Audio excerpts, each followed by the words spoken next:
Le 1er décembre 2001, un passant découvre le corps sans vie d'une femme sur le pont de Neuilly. Elle a été poignardée à plusieurs reprises et est partiellement dévêtue. Marie-Agnès Bedeau-Doucet, une assistante de direction de 45 ans, était partie, comme tous les samedis, vers 7 h du matin, à la salle de gym pour faire du sport. Elle empruntait le pont de Neuilly pour s'y rendre quand elle a croisé le chemin de son assassin. 13 jours plus tard, un jeune homme au parcours chaotique, Marc Machin, est arrêté sur la foi d'un unique témoignage. Mis en garde à vue au 36 quai des Orfèvres, il est interrogé par la brigade criminelle. Après 40 heures de garde à vue, le jeune homme de 19 ans avoue. Il est placé en détention provisoire à la maison d'arrêt de Nanterre. Mais 5 mois plus tard, alors que Marc Machin est en prison, le pont de Neuilly est de nouveau le théâtre d'un meurtre. Le 22 mai 2002, au même endroit, à l'aube aussi. Le corps d'une femme est retrouvé poignardé à l'aide de tessons de bouteille. Son nom ? Maria Judith Arroyo, une femme de ménage portugaise de 48 ans qui partait travailler. Pedro, son fils, revient souvent sur les lieux. C'est ici que ma maman a été assassinée. Juste là, un peu plus loin. Ma maman prenait les quais de Seine, elle longeait tous les quais, elle montait l'escalier et est passée sur le pont. Puis elle n'a pas pu traverser plus loin. Son corps a été retrouvé ici dans une mare de sang. 6 ans après les faits, le crime de la mère de Pedro, Madame Arroyo, n'est toujours pas résolu quand survient un étonnant rebondissement. Le 4 mars 2008, un SDF, David Sagno, s'accuse des 2 meurtres du pont de Neuilly. À cette époque, Philippe Courroy dirige le parquet de Nanterre depuis 1 an. Il se souvient de ce matin très particulier. Mais la première chose que je fais, c'est de prendre cette synthèse, qui est la synthèse des faits du jour, de la veille et de la nuit. Et donc, en examinant le 4 mars 2008 cette synthèse, je vois qu'il y a un individu qui s'est présenté au commissariat de la Défense dans la nuit et qui est venu s'accuser de 2 meurtres. Je me pose d'emblée la question, mais si finalement, celui qui est venu s'accuser cette nuit était bien l'auteur de 2 meurtres, et en regardant d'ailleurs le dossier qui avait donné lieu à la condamnation de Marc Machin, je m'aperçois quand même qu'on a dans le dossier peu d'éléments qui ont fondé la condamnation. Comme Marc Machin 7 ans plus tôt, David Sagno est donc placé en garde à vue dans les locaux de la brigade criminelle. Par extraordinaire, nous étions là lors de ces interrogatoires. C'est un document exclusif et saisissant. Embarras au 36 quai des Orfèvres, ce 4 mars 2008. Le patron de la légendaire crime doit gérer une situation totalement inédite. Il va falloir que ceux qui connaissent parfaitement le premier dossier le reprennent. Est-ce qu'on avait de l'ADN sur l'un ou l'autre dossier? Si ce monsieur-là est coupable du premier meurtre, ça veut dire qu'il y a une erreur judiciaire. Il faut être extrêmement prudent dans ce genre d'affaires. Tout est possible. Tout est vrai, tout est faux, tout ou partie. On va voir. David Sagno est un mystère pour les enquêteurs. Ils ont 48 heures, le temps d'une garde à vue, pour décortiquer ses aveux, soulever des contradictions ou au contraire faire apparaître une vérité. Donc, David, on va d'abord t'interroger. Cette nuit, lorsque tu es allé voir l'officier de permanence de nuit, tu t'es accusé de 2 meurtres. D'accord? On va commencer par le 2e. Donc, tu vas réexpliquer dans le détail les circonstances qui t'ont conduit, selon toi, à commettre ce 2e meurtre. Dans le détail. Le 2e meurtre, c'est celui de Madame Arroyo, la maman de Pedro. Donc je l'ai vu à Réguilon, elle était avec un parapluie. Et elle venait d'où, tu dis? Elle venait de la Défense ou elle venait de Neuilly? De la Défense. J'ai senti qu'elle me plaisait, quoi. Attends, tu viens de me dire qu'elle elle te plaisait et tu veux la tuer? Je suis passé à l'acte, je prenais du plaisir. Et donc il fallait qu'elle me plaise. Tu peux me la décrire? Elle avait une jupe noire, un parapluie, des chaussures à talons. Cette femme, c'est qui? C'est Madame Doucet. Non. Madame Arroyo. C'est pas l'une, c'est l'autre. Elles se ressemblaient un peu. Elles se ressemblaient un peu. Sagno décrit bien la tenue de Madame Arroyo, l'endroit d'où elle venait, mais il confond les deux victimes. Les enquêteurs sont perplexes. Ils lui font détailler le geste criminel. Je l'ai poussée contre les escaliers, elle est tombée la tête la première. Ça l'a assommée. Tu lui as pas porté de coup? Non, elle est tombée directement sur la tête. Froidement, Sagno explique ensuite qu'il a utilisé un tesson de bouteille pour tuer Madame Arroyo.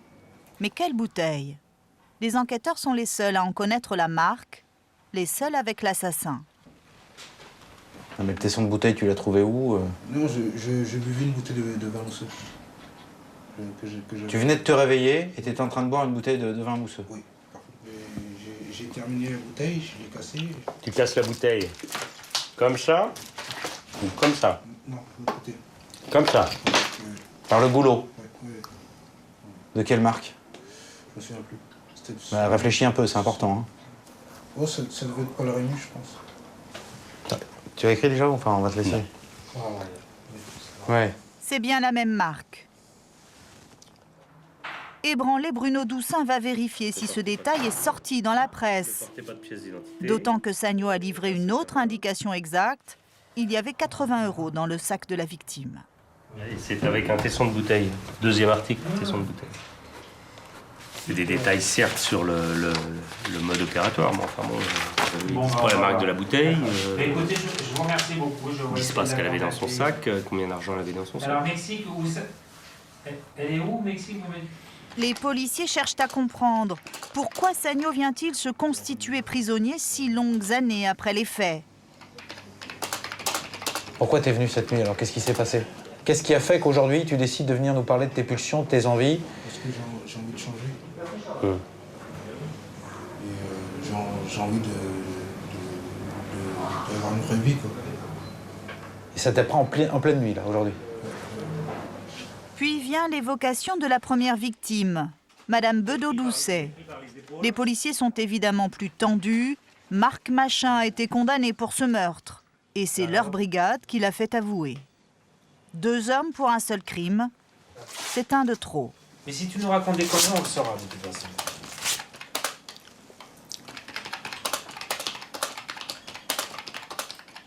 J'ai donné plusieurs coups de couteau. Combien de coups de couteau? Une dizaine. Couteau. Une dizaine, ouais. Je sais que je me souviens précisément parce que j'étais dans un état spécial et je me sentais assez puissant, quoi. Cette puissance, là, qu'est-ce que tu vas en faire? Ce que tu recherches? C'est quoi ton... J'ai un peu l'impression d'avoir le pouvoir, de pouvoir influer sur les événements, sur les éléments. En fait, t'as le droit de vie et de mort sur les gens, quoi. Oui. Tu deviens Dieu, quoi. Voilà. Depuis l'éclipse, je remarquais certains signes qui faisaient que quand j'écrivais quelque chose, ou que je faisais certains dessins, ça pouvait se reproduire dans la réalité. D'accord. Et tu pensais qu'en tuant, ça pouvait augmenter, décupler tes pouvoirs? Oui, voilà. Oui. Donc, il y avait... Dans sa folie, Sagno offre aux enquêteurs un détail que seul l'assassin peut connaître. Il y avait dans le sac de la victime qu'il a volé un baladeur chargé d'un CD, un aveu décisif pour le procureur. Effectivement, on a retrouvé une jaquette de disque correspondant au titre que Sagno citait, Johnny Rivers, et le disque s'appelle Johnny Lee Hooker. Et effectivement, il y a une jaquette, un membre de la famille a une jaquette, mais cette jaquette de disque, elle est vide. Mais pendant la nuit, Sagno se rétracte. Poussé à bout par les policiers, Il dit qu'il a tout inventé. Deuxième jour de garde à vue, tendu. Sagno change 5 fois de version. Les enquêteurs perdent patience. Voilà, je me suis imaginé comment se comportait un serial killer. Et donc j'ai toute la mise en scène, je l'ai inventée. Tu vas faire du cinéma combien de temps comme ça? Réponds-moi, je te parle là. On n'a pas été courtois jusqu'à présent? C'est quoi ce cinéma là? Un coup je suis coupable, un coup je le suis pas? Regarde-moi. Maintenant tu nous dis la vérité. Qu'est-ce qu'il y a la vérité? Mais arrête de nous mentir. On est en train de te dire que pour le moment, les éléments que tu as donnés nous laissent penser que tu t'accuses à tort. Maintenant, tu donnes beaucoup d'éléments. Et ces éléments, tu en as eu connaissance autrement que par la presse. En détention, quand tu as été à Nanterre, est-ce que oui ou non, tu as eu l'occasion de discuter avec Marc Machin? Sûrement. Évidemment. Dis-moi oui, dis pas sûrement. Oui ou non? Je l'ai pas reconnu sur la photo, mais sûrement que j'ai discuté avec lui. D'accord. Après plusieurs heures d'interrogatoire, Sagno se rétracte pour le premier meurtre, celui pour lequel Marc Machin est condamné. Allez, est-ce que c'est toi qui as tué cette femme ce jour-là sur le pont? Désormais, il confesse seulement le meurtre de Madame Arroyo, la femme de ménage. Et il ajoute une précision décisive. Non, il y a quelque chose que j'ai oublié. C'est que j'ai replacé. Elle bougeait un peu. Et c'est là que j'ai fait la strangulation. Et ensuite, elle a bougé plus. C'est un truc qu'on n'a pas eu. Pendant ce temps, l'autopsie détaillée du corps de Madame Arroyo est arrivée à la brigade criminelle. Les policiers ne l'avaient jamais eue. Ses conclusions corroborent le récit de Sagno. Asphyxie mécanique. Tu vois, mais voilà, l'exemple type de Ça c'est bon. Asphyxie mécanique.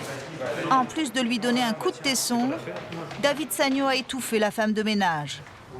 Les enquêteurs courent montrer ce rapport d'autopsie à leur patron. Oui, c'est intéressant. Pas mal, hein. Ça colle bien avec la théorie qu'on avait évoquée du premier meurtre qui lui donne l'idée de faire le deuxième. Ouais. Et ensuite, il essaie de s'approprier les deux parce que dans son esprit, être un serial killer, c'est valorisant. Disons qu'un certain nombre d'éléments commencent à s'empiler. Le puzzle se reconstitue, mais on est loin du compte.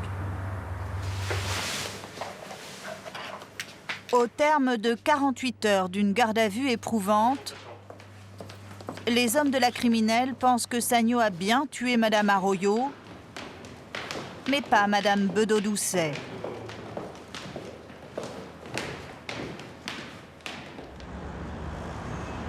Sous l'impulsion du procureur de la République à Nanterre, l'enquête continue.